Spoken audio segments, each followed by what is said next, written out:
Right guys, this is a long playing review for Slap Fight on the Amstrad CPC, released by Ocean Software in 1987. Now this is an arcade conversion of a fairly popular and well-known early scrolling shoot 'em up, which is known in the US as Alcon. But the rest of the world, including the UK, Europe and Japan, it's Slap Fight. I always thought it was a weird name, but it sounds better and more memorable than Alcon. Anyway, but pretty soon, at the time of making this video, we'll have a new homebrew remake of this game arriving on the Amstrad. So it's time to check out the original conversion. And before we do that, we'll take a look at the arcade original first, just for comparison. So this arrived in arcades in 1986, and it's a vertically scrolling shoot 'em up developed by Toaplan and then published by Taito. Was it Tato? Don't know how you pronounce that. Potato. Anyway, off we go. And I think for a lot of people, they love the look of this game, and especially the really jolly and awesome music. It really gives a very nice atmosphere to the game, and it's quite memorable. A lot of shoot 'em ups are all set in space, so you'd have a black background and stars and stuff like that. Here we're on quite a nice pretty little planet with trees and lakes and ponds there, amongst all the death and destruction going on. So as you see there guys, I'm collecting gold stars from enemies I've vanquished, and ideally you want to get your speed up to 2 or 3 levels as soon as possible, in my opinion anyway. But there you go. I've now just chosen the wing power up. So as you collect stars, you don't have to use them straight away. The more you collect, the further along the weapon meter at the bottom of the screen moves. So for example, we need 4 stars to increase our wings. We could do that now, or we could collect 2 more stars and get the laser weapon. And there you go, the laser's awesome. And actually the homing missiles are pretty damn good as well. So you either want to use the laser or the homing missiles. And yeah, that weapon system there, inspired by Gradius probably. And now we've got the wing power up there. We can actually do one more to like an absolutely ridiculous size, making us quite a prime target. But I got hit there in the centre ship, so that kills you immediately. If any of the wings on the side got hit, you just lose the wings. So I'm going to fast forward here to the first boss battle at the end of the first area. And without your power-ups, you're pretty screwed, to be honest. So it's one of those games, if you die and lose all your power-ups, you're in big trouble. Otherwise, you're pretty powered up and invincible. There's a box art again for the Amstrad version. That was the cassette version box art. And let's kick things off here and see how the Amstrad conversion fares. Well, that's a very nice loading screen there.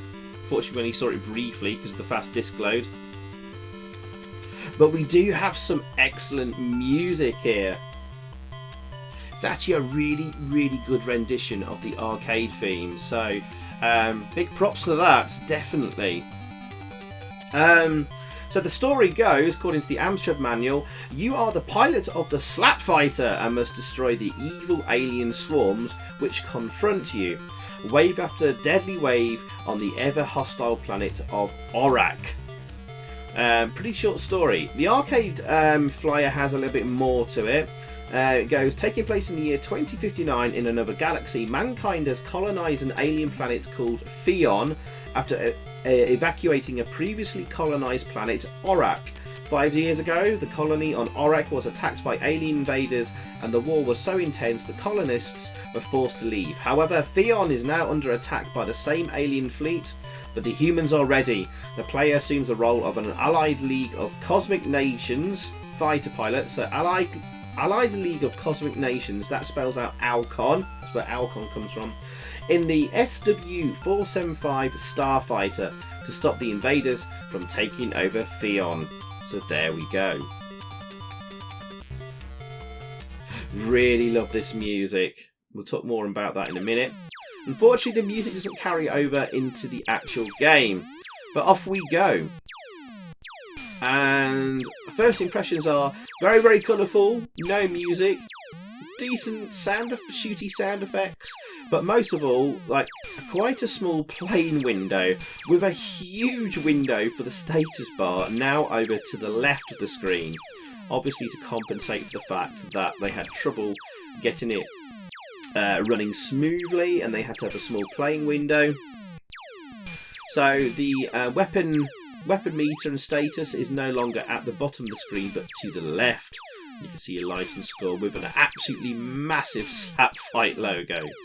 But actually, graphically wise, it actually looks quite nice. It's got really nice use of colours, and so far seems fairly faithful to the arcade. But you can see problems here with the enemy bullets where they go over, especially like the blue and white sort of brickwork there. They're very hard to see, and they flicker as well. So that's a bit of a problem. So we've got our speed up there, and we've chosen the laser. The laser is the only weapon in the game that you want to use. Trust me on this. Even in the arcade, the bomb weapon was a bit of a nightmare to use. It's got a very short range and you have to be very precise with it. However, it causes big amounts of damage. Only really useful against bosses. Here in the Amstrad version, it's utterly pointless, so avoid using the bomb. Homing missiles. I'm going to show some video, an extra clip at the end of this review, showing what the homing missiles are like, and the bomb as well. Actually, the homing missiles are utterly pathetic and completely broken. So yes, the homing missiles are utterly useless and broken, and the bomb weapon is next useless as well, so avoid that. Power everything else up though. We can't power up the lasers anymore, but we can power up our wings. We're now quite a big target. There's now also quite a bit of a lag on shooting, which is a bit of a shame.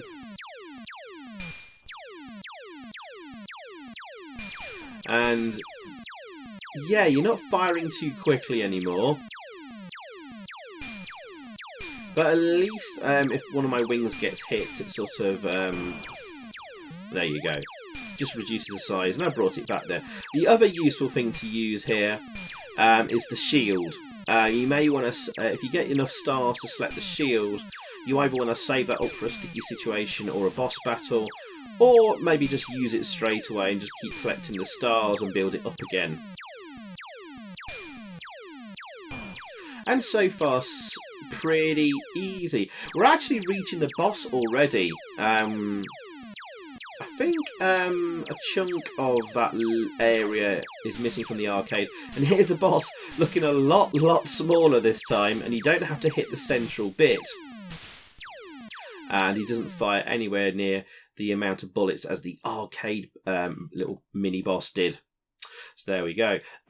So what do we talk about next? Let's talk about the coders behind the game, as we have a quiet moment in the game where absolutely nothing happens. This wasn't made in-house at Ocean. Instead, they farmed it out to external developers. Probe, we should all know who Probe are, very famous company. And then they did get a lot bigger after making this game anyway. But we have no idea who the coders involved were, sadly. I've tried to do some research, but I've come up blanks, I'm afraid, guys.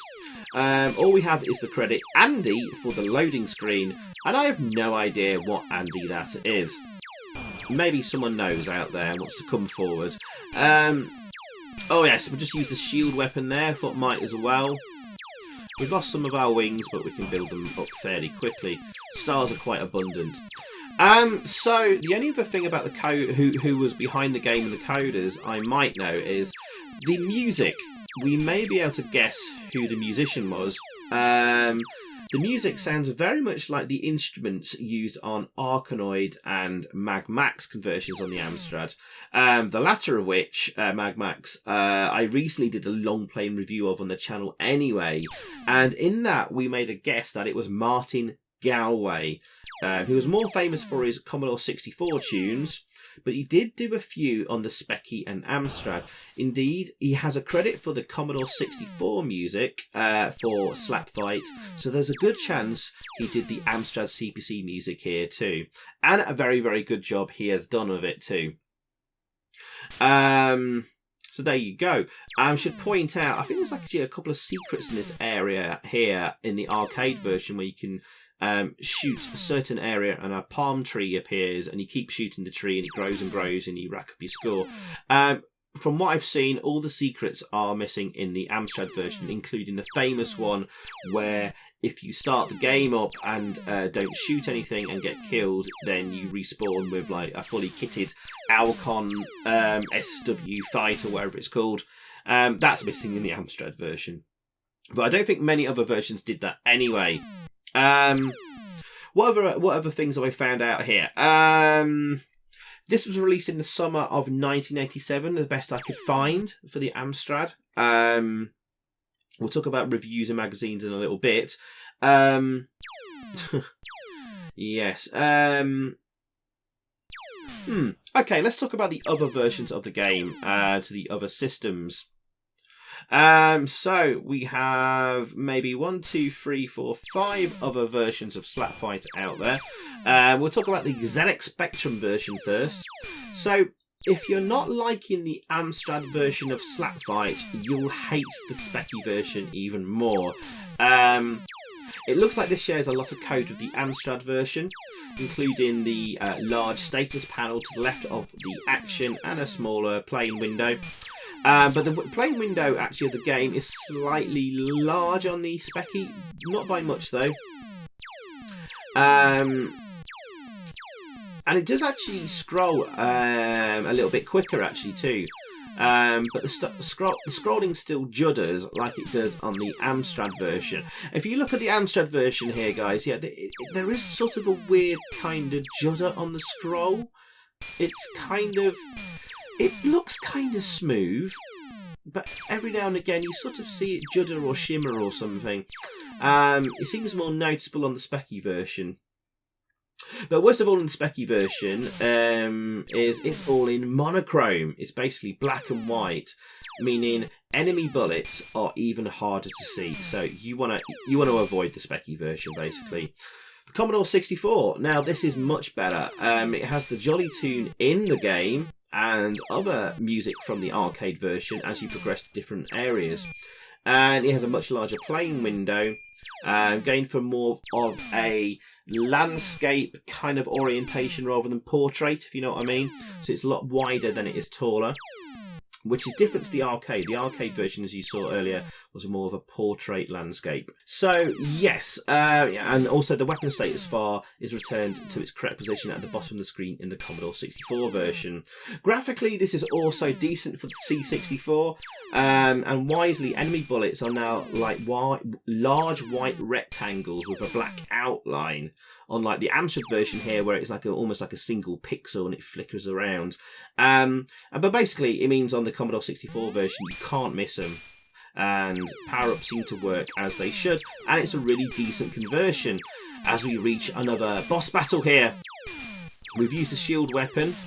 And I'm trying to fire as fast as I can here, but obviously there's a bit of a delay with the shooting. There's a bit of a lag there. But the boss is defeated quite easily. You can actually see the shimmer and shudder on the scroll a lot more clearer on this wavy line background. Anyway, this also arrived on the Atari St, and like the Commodore 64 version, uses a more landscape resolution and aspect ratio compared to the arcade's portrait orientation. Otherwise, it's pretty faithful and plays decent. It's just missing in-game music and thus loses a lot of atmosphere and appeal like the Amstrad version. Otherwise, it's a decent blast. Apparently, this also arrived on the Thomson range of computers that were popular in France for a while, at least before the Amstrad arrived. But think of the Thomson computers as the equivalent of the BBC micros in the UK. So if you were a school kid in France in the mid-80s, you likely used a Thomson in the classrooms. Unfortunately, no video footage exists for the Thomson Slap Fight version, only a few screenshots, and it doesn't look great. Lastly, and probably the best version, apart from the Commodore 64 one, is the Sega Mega Drive or Genesis version, which had an accurate but enhanced port of the arcade version, but also with an additional special mode with a whole new set of levels and bosses.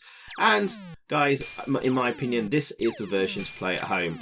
Certainly not the Amstrad version. It's okay. It's playable, but it's a bit slow. It's a bit clunky. It's a bit laggy. It feels a bit barren and empty. Lack of music in-game doesn't help with that. Scrolling's a little bit juddery, but I can live with the scrolling. But what I can't forgive is like the broken weapons and power-ups, like the homing missile. And I'll show a clip at the end of this video demonstrating that. But what did magazines think of this game at the time of release? Well, we always look for the Amstrad Action magazine review, and the full price release was reviewed in issue 24, September 1987 issue of Amstrad Action. They thought it was average and unoriginal, but didn't really go into any depth in the review. It seems a bit of a rushed review. Anyway, they scored graphics 77%, Sonic 71%, grab factor 78%, staying power 76%, with an overall AA rating of 76%. They also reviewed the Budget Hit Squad re-release in issue 58, July 1990 issue. This time they actually picked up on the game's shortcomings, especially highlighting the near invisible at times enemy bullets and the small playing area. This time they scored graphics 77%, which is the same as last time actually, Sonic's 55%, grab factor 81%, staying power 62%, with an overall AA rating of 69%. So they went from 76% down to 69%.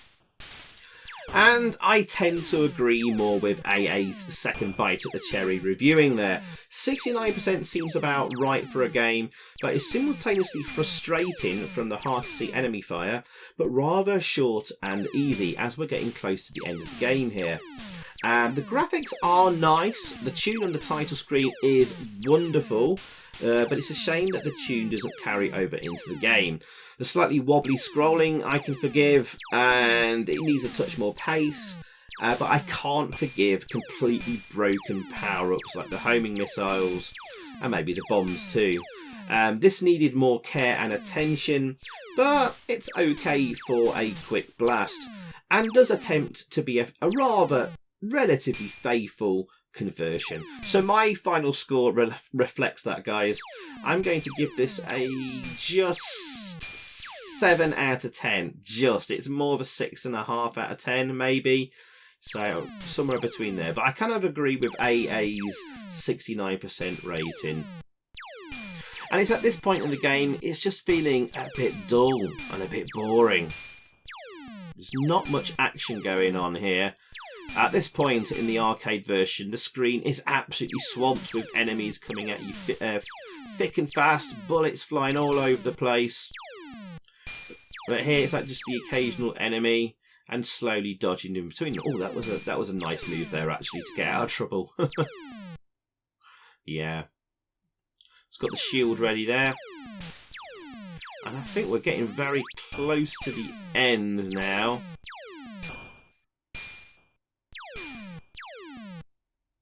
But yeah, if anyone knows who the programmer of this game was and who did the graphics, please let me know in the comments, and I'll add it to the description and pin a comment to the top of the comment section.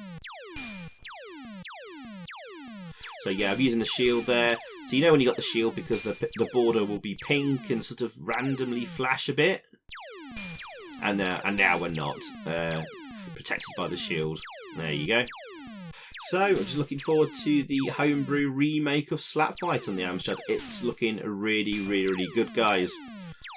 But I best not talk any more about that because maybe you're watching this video many months after that remake is out, so I'll shut up. But like, lots of respect to all the people on the Amstrad scene remaking games like this and making better versions of them, like Ghosts and Goblins, for example. Right, we should be coming up to basically the final boss, and it's sort of a watered down version of the final boss. Now in the arcade, just bear in mind there isn't an ending in the arcade. It loops around to the first area and you have to start all over again. But here it is basically. You have to shoot that red sausage in the middle there. Just have to shoot it enough times and it disappears. We've got one more to do and then the game is won. Here we go. And we don't even get a completion screen. Just straight to the game over screen and it doesn't loop around. Nice game over music there. Unfortunately, when you die and come back to the title screen, the awesome title screen music somehow has ended up a bit corrupted. Oh well. Anyway, we're going to show a clip of the homing missile and bomb in action now, just to finish things off with, so you can see what it looks like. So we've just activated the homing missile, and it doesn't even target them. Sometimes it does. Oh look, it did there. It's like the enemy's almost right in front of me. Oh my god, that is appalling. I mean, eventually it hits them. Look at that! That is dreadful. Oh god. And honestly, guys, I'm hammering the fire button down, just trying to launch them and try and survive. So, yeah, completely broken and utterly useless. So 1 in every 4 or 5 attempts it seems to connect, maybe. So we're going to switch to the bomb weapon now, just so you can see that in action. So it's got a very short range, but it has a big blast radius. We've now got part of the homing missile sprite bit left over there, but it does destroy the boss very quickly. Anyway, thank you very much for watching, guys. 7 out of 10 from me, maybe 6.5. I'll see you again next time. Goodbye. So thanks for watching, guys. I hope you enjoyed that. If you did, please click a like below, leave a comment, and also subscribe if you haven't already. And over that way, there's another video for you to check out. Zypho, out.